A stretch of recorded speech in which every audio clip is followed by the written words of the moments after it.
Hello, everyone. Sharon Raji Maynard with Women Weaving the World New. And indeed, this is the time for us to step up to that.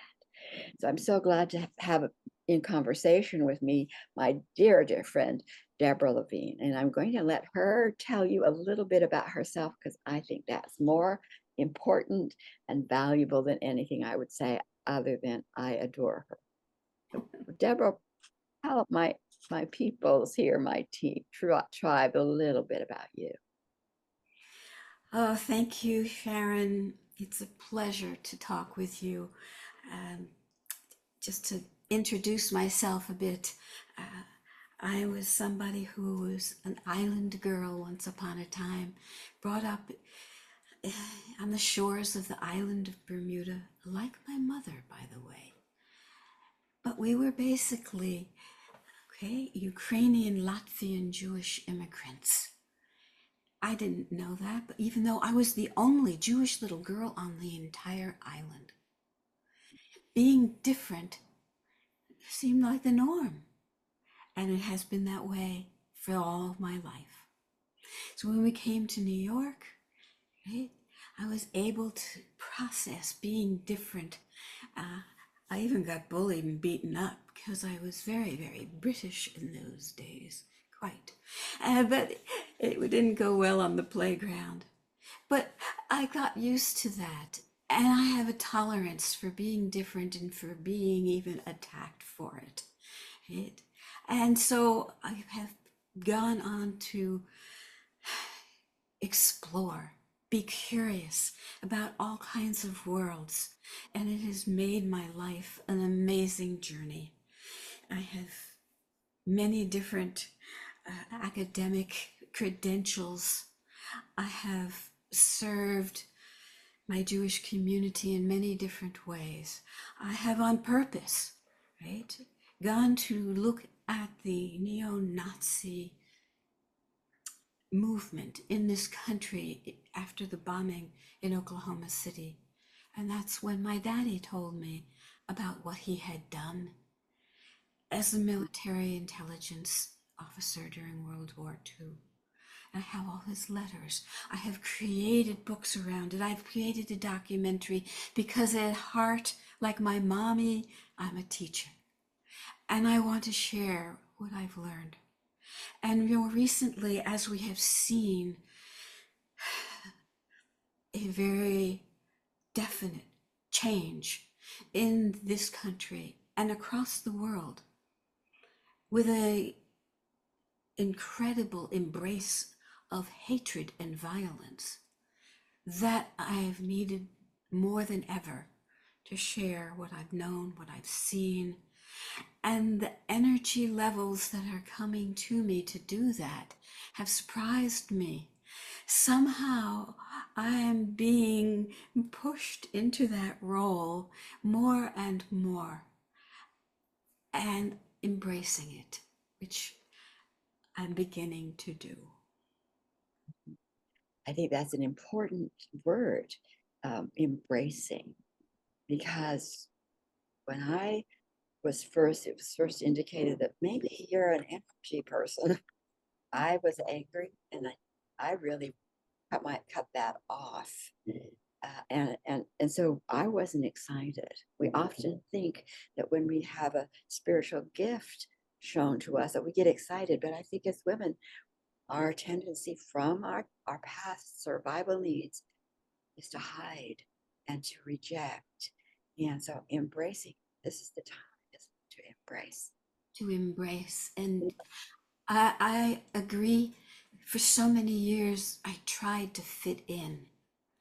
Right? And somebody said, I said, I can't fit in here. And they said, oh, I said, maybe I should go back to it. I gave a place, Harvard, and where I could fit in. And they said to me, oh, really? Did you fit in there? And I thought about it. No. And so it was when I stopped trying to fit in, to be like others, right? That I could truly be myself and expand my vision and also give others a voice, which was something that was very important to me and created the American Diversity Report published people's work 18 years ago. So giving people the voice, you're a Jewish woman, and yet you have been actively involved with the diversity of life and spiritual life and religious life for all those years. Yes, indeed. When my mom got cancer, I decided to work for a Jewish organization on her behalf. She had Mm. a Jewish educator, made me a Jewish educator too. Thank you, Mommy.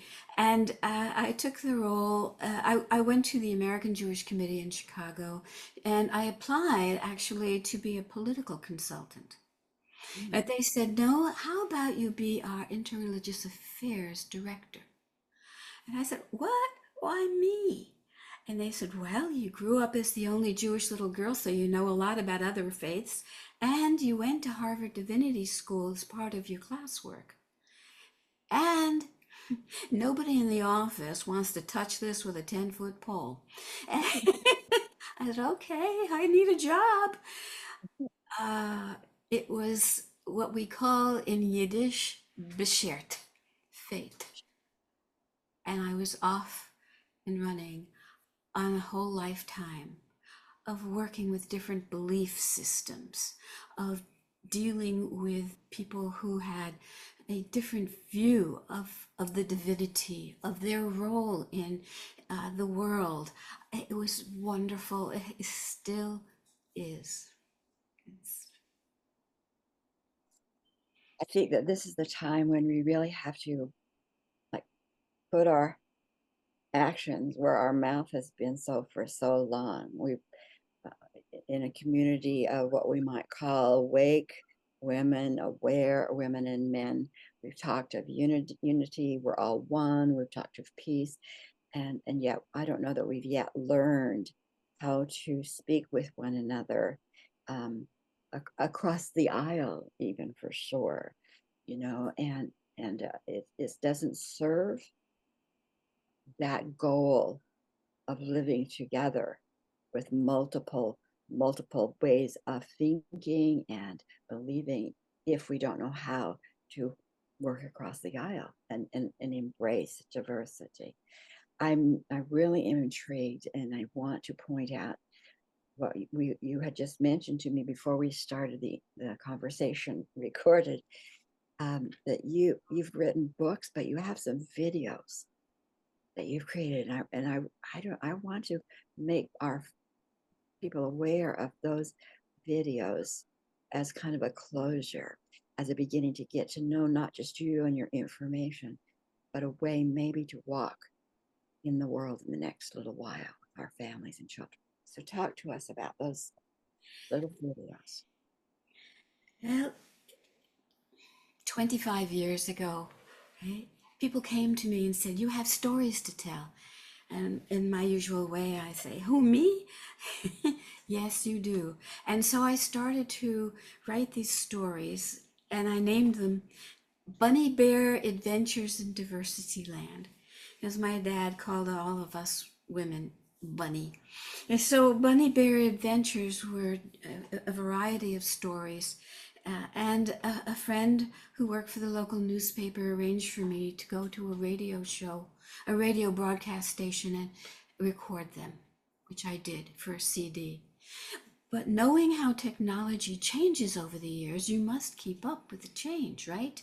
And Right. so I I'm actually a secret technology nerd, and I I created took the audio, put it into iMovie, and then used AI to put in images to them and put it up on YouTube, and you can now see the introduction and the 5 different bunny bear stories.